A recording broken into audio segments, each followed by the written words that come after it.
Hello everybody, thank you for clicking my channel. My name is Imoitinya and I am a visual storyteller. A wise woman told me marriage is a gift, right? But you don't know what kind of gift you have until you're in the marriage. And I'm going to begin my conversation with this question. Now, we all grew up in a home, whether abusive, whether it isn't abusive, however way you grew up in. How is that, or how has that affect or enhance your marriage? Well, obviously, they were not intimate, so for us as Africans, I always feel that's why a lot of Africans struggle with showing intimacy in front of our kids. We don't kiss, we don't cuddle, we don't touch, because they never did that, obviously. And it was always a challenge for most people, like, do they even have sex? Because you just imagine that they never do. So it's very difficult for then when we get married to actually express yourself sexually, especially for a lot of African girls. I know that I've got a lot of African girls and they always say they struggle with that, like being free and open with their husbands, because their parents never told them to be free and open. Actually, we're always told never have sex, no sex, no sex, no sex. So when you get married, you're like, okay, what am I supposed to do? Nobody knows what to do. And then, of course, you're just expected to do it. And nobody ever talks about, actually, I know I do. But most people that I know, Africans especially, they don't talk about sex openly. So, because our parents never did it. But marriage was always an expectation because our parents did it. And of course, you had to stay married if you're married, because they stayed married because you're supposed to stay married. I had similar, upbringings, like your parents not showing affection and everything like that. But even though my parents were like that, naturally I wasn't like that. I've always been like very affectionate. With my husband, it wasn't a problem being affectionate. It's never been a problem. But the only thing that I saw with my parents that I would say enhanced my marriage was that togetherness. They've been married for over 30-something years. So in my head, there was no picture of divorce. Like, divorce was never a thing to me. I never thought about that because that's what I saw with my parents. They've been together for so many years. So, and also when you think about it, since you were a little girl, they make reference to like, oh, make sure you know how to cook, because when you get married, when you have a baby in the future, you have to do this. So naturally, they kind of put that thought of marriage into your, because I'm thinking back, like, how did I ever think, like, what made me want to get married? It's just been embedded since we were kids. Marriage, if you talk about marriage. So for me, I would say the only thing that enhanced my marriage is a thought like that togetherness. Like, my parents worked together as a team, so that enhanced my marriage. I know that we have to work together as a partner. That's pretty much it. Growing up as a child for me was quite challenging. I grew up in a home where I basically saw my mom not having a voice. And I think not having a voice to me it made me angry.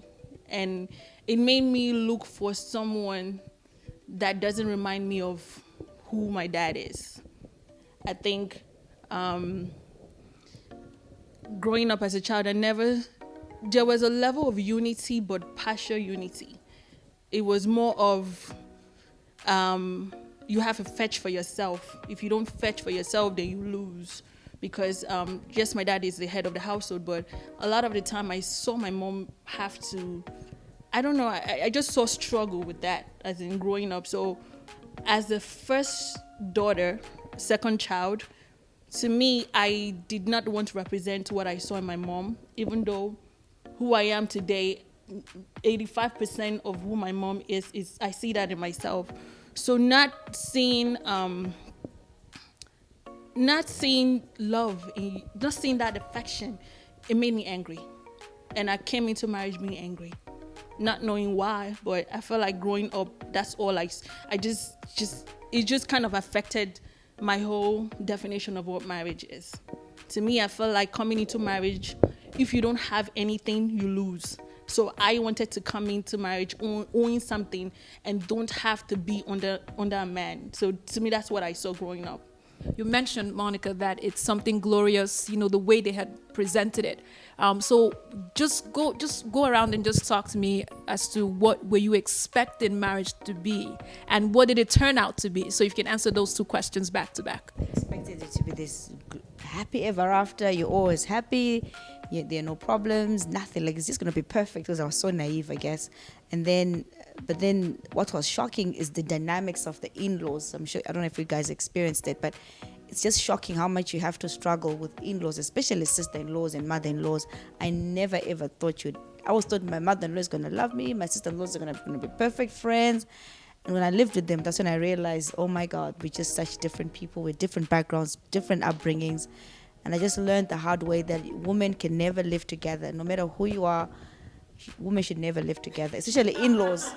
Never. I always tell this to my friends, never live together as women. To handle that, the fact that there was a clash. First, Oh. what led to the in-laws? How did you invite the in-laws into your Oh, home? I was so naive. So my sisters were back home I used to live in England, so they were in Zimbabwe, and they were kind of struggling. So I said, to my husband, let's bring them over so we can all live together happily ever after. And my sister-in-laws, yes.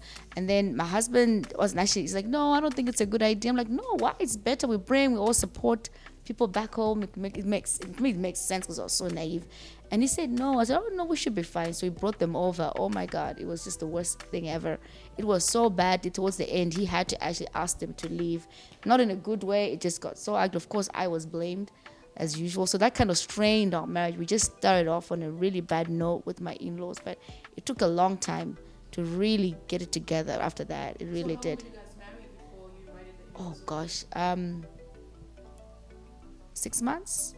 So really early, I was so naive. I don't know what I was thinking. I just thought, everybody's nice. Oh, can we live together? We'll be fine. Oh my goodness. It wasn't that easy. But we pulled through. Thank God he was very supportive. At first he wasn't. He didn't get it. But later on he realized, wow, this is a huge mistake because they were just so awful. But that's just women. We can't live together. That's what I always tell anybody who's getting married. Never ever live with anybody.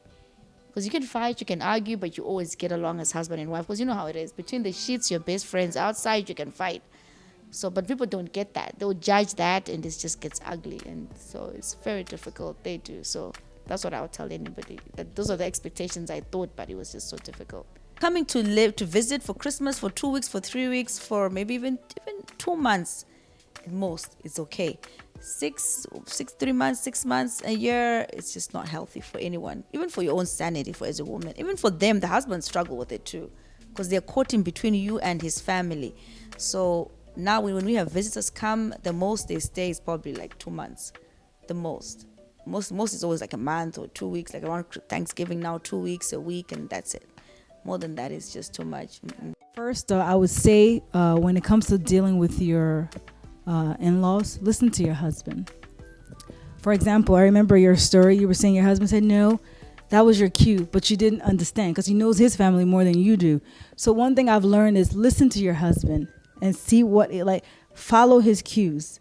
So if he tells you, I don't think we should do this, listen to him. I know as a woman, you want to please everybody, you want to make everybody happy, but it's not always about that. Sometimes some people need to be kept at a distance.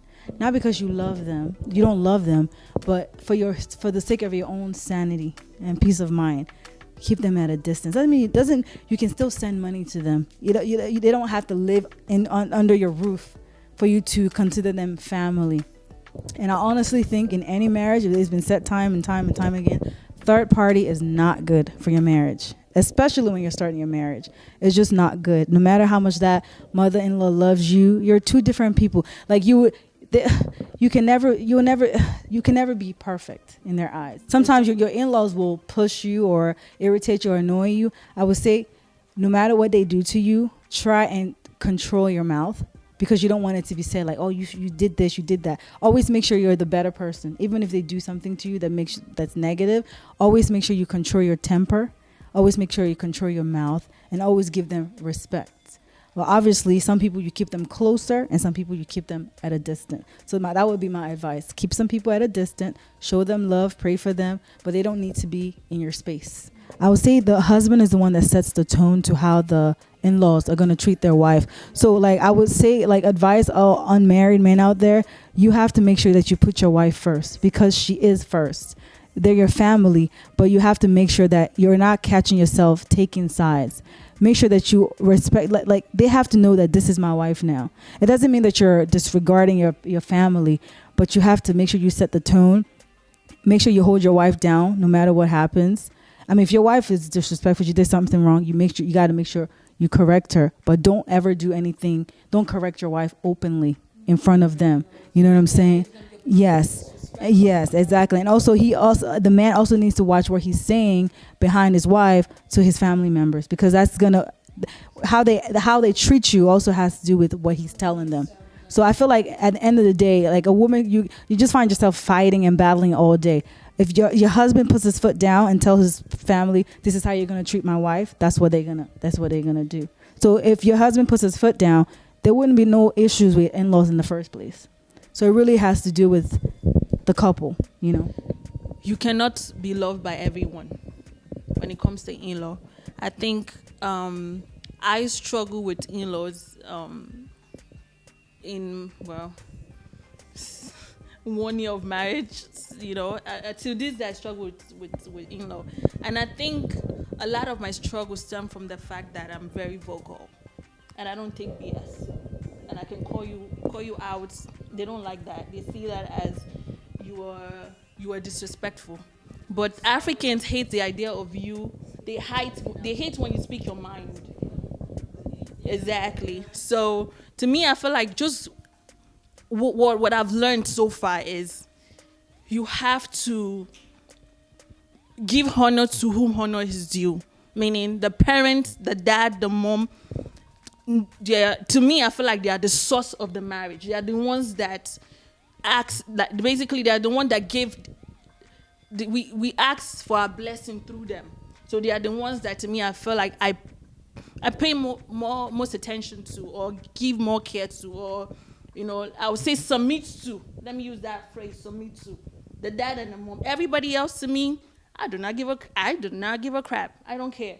Whether you like me, you don't like me. In-laws, you know, will always be in-law. That's my own opinion when it comes to in-law. You said, Monica, you don't even know if your parents are having sex. So for those of you who didn't see intimacy, and who didn't know their parents were having sex, even though you have 99 siblings, right? How were you guys able to cultivate that in your marriages? Not seeing intimacy, and how are you able to actually create that, if you have been able to create that? Now, Monica, I'm going to start with you because you're like the veterans here. You've 19 years. So, and when you answer this question, I want you to tell me how old you were when you got married, so we can have a sense of your mindset at the time, right? And then you tell us about, you know, how you were able to cultivate intimacy. I was still when I met my husband in college in 23 when we got married, and I'm 42 now, so 19 years of marriage. And I think at the beginning, oh my God, we had sex all the time. It was crazy. Sometimes twice a day, in the morning, it was so, I used to run away from him. I thought he was a beast. I used to run away all the time. And then, of course, when the kids, for me, I noticed the difference when the kids come. I don't know what happens to the woman's body. Your body just doesn't want to have sex. You just don't want to do anything. You're so tired. But so with my daughter, we struggled a lot. And then I noticed that because he used to complain all the time. And then I got better. And then when I had my son, I got a live-in nanny maid. So that really helped tremendous. I was able to get myself to shape, but it was really hard. But intimacy, because like I said, like our parents never showed us. So Africans are also like we just show intimacy in bed, or when there are no people around. My husband is very touchy, but only like if he comes here, he'll probably be sitting with the boys. We just don't. He'll never come and sit here and cuddle me or rub me, like, you know how other cultures, like I'm sure American cultures, we're so different. But which is okay. You just get used to that. And actually, it's funny. Most of us Africans, when we're around other people and your husband starts to touch you, we actually feel weird. It's really weird, actually. We don't like that. Or actually, it makes us feel so uncomfortable. Like, let's say if my husband wants to come and stuff, it's just like, oh gosh, what is he doing? But when they close the doors, you're in your bedroom, we're okay, which is really sad. Sex in the hotel is always nice. I don't know why. This is because it must be the bedding. It must be the sheets or something. Maybe, I don't know. So I don't know. Just talking about it more and trying to keep on top of it. And then I feel like with me, when I got into my 20s, I don't think sex was all that. Because I think the kids were so young. So I kind of feel sorry for these girls and young kids. Because that time is the hardest, your body, so I can understand what you're going through. But in my 30s, for me, I felt like that's when I started actually enjoying sex more. In my 20s, I didn't even know what I was doing. You just did it because people said sex. To me, it was almost like a chore because the kids were so young. But then 40s, I feel like, oh my God, now I'm even chasing him half the time. He's like, what, are you crazy? So even though I didn't see intimacy, you know, growing up, I still feel like my parents are my parents. I'm a whole different person.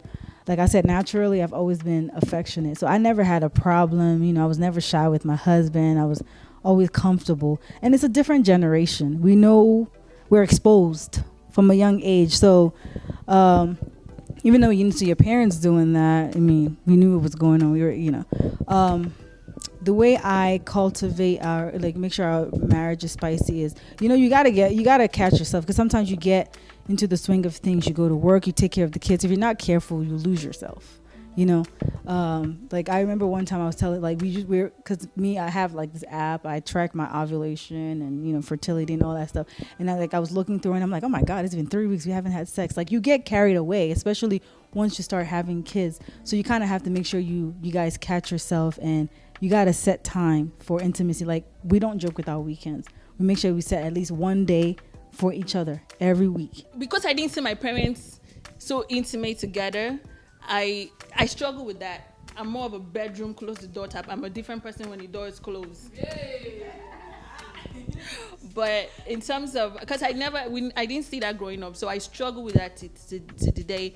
But the one thing that I found very interesting is that when I was engaged to be married, no one ever talked to me about intimacy, how to, some people say how to keep your husband. Intimacy for me after marriage, before kids, when I was single, is different from now that I have a child or have children. I struggle with, in terms of sex-wise, I'm always tired at nighttime. After dealing with the kids, I just get so tired. But one thing I always do to my husband is I always remind him, babe, I know this week we couldn't do anything. Just constant reminder to me has always helped with the intimacy. And when we get down, we get down. But it's a struggle when you start having kids. Before kids is quite different. You guys are always into each other. Energy is very high. But once kids start coming, it's a struggle, because when you finish with the kids and you lay down and your husband wrap his hand around you, the next thing, like, you better leave me because you're so tired. I don't know, but for me, I think I can speak for myself. Back-to-back pregnancy is no joke. I always tell people, don't try it, because your body goes through so much ups and downs, and it's not even funny. So and to me, I feel like that's where the intimacy level goes way, way, way down, because you're constantly tired. And the way you overcome being tired is just letting him know, making sure he's helping you out with the kids. But one of the reasons why I decided to do this talk is particularly because there's an extra layer that we have as Africans. There's an expectation that we have as women, right? Once you get married, there's cultural things that we have to deal with. That cuts across Africa in general, and then finances is really one of them. So what's the rules here? Some people say have joint bank accounts. Some people say don't have joint bank accounts. Some people say work, stay home. I just want to hear, different things work for different people, but I want to hear what you ladies rather would have to share with me. How have you been able to deal with that part? Because this is a conversation you really don't want to have, especially when you're starting out a relationship with someone, because you're kind of afraid it's uncomfortable. But I want to know, how have you been able to discuss this when it comes to finances and marriage? To me, I just feel like it's good to have yours. What works for me, I'm just speaking from my own opinion. We both you have yours. Don't ask me what I'm doing with my money. I'll put in whatever money you want us to put, and we'll put for the kids, we'll do all that, but I have to have my own, because I get so paranoid for me to have to put everything in and things go left. I don't know.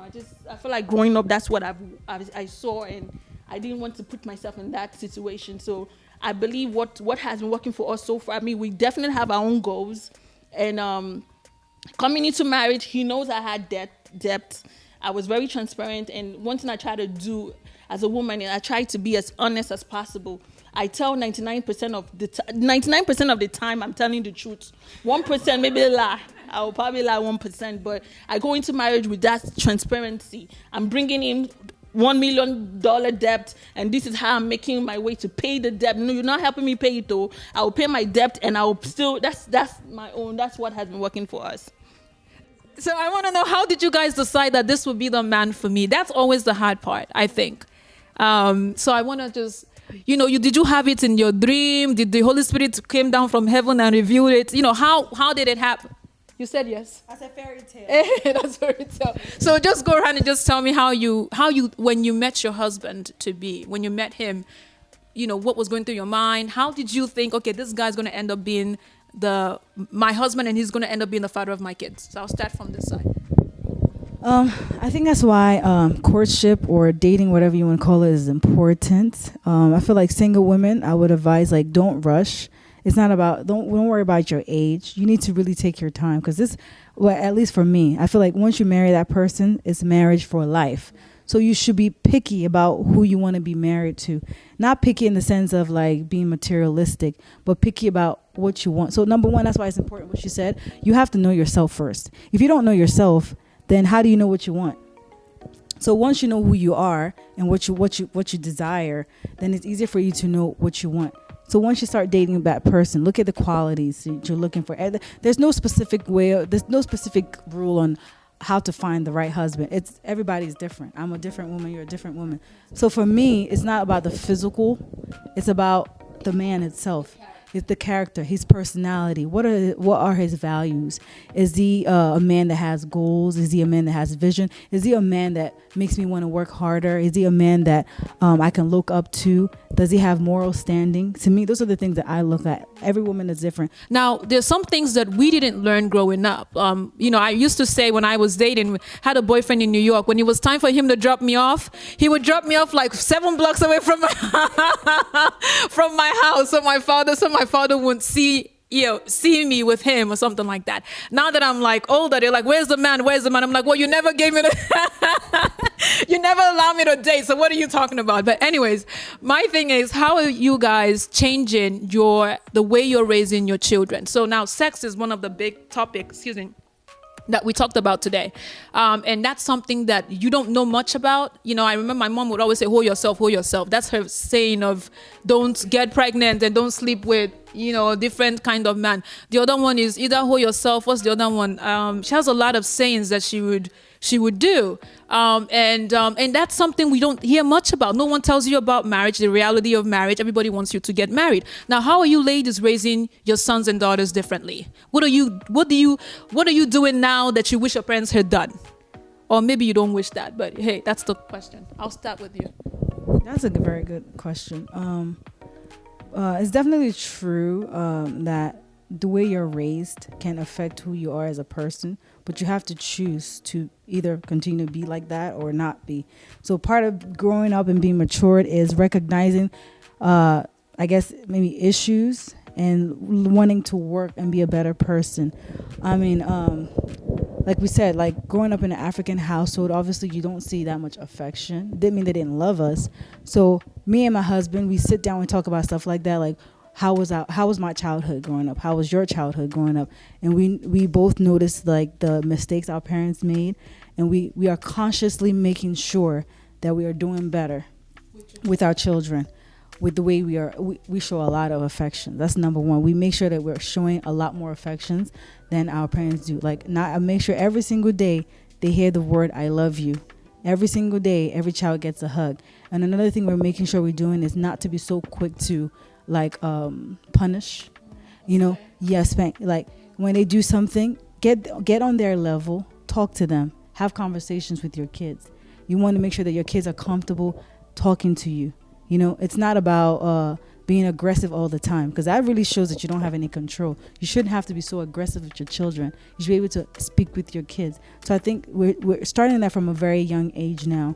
So that's something our parents, growing up, they don't even ask you. You do something wrong, they don't even ask you why you did that, what happened. You'll get, So try not to, and sometimes you find yourself kind of acting like your parents. You have to stop yourself. Like, no, I don't want to be like that. It doesn't. I mean, they raised us. I mean, we grew up great, but sometimes not about. It really affects your kids. It really does. It affects your kids' self-esteem. It makes your kids not. If you have a child that's naturally outspoken, always like spanking them and like demeaning them and cutting them off. It's not good. It's not good for their personality. You're breaking them down. So you have to. And another thing that I also realizing is every child is different. Even if you have the same boy, I have 2 boys. Even though I have 2 boys, they're 2 complete different people.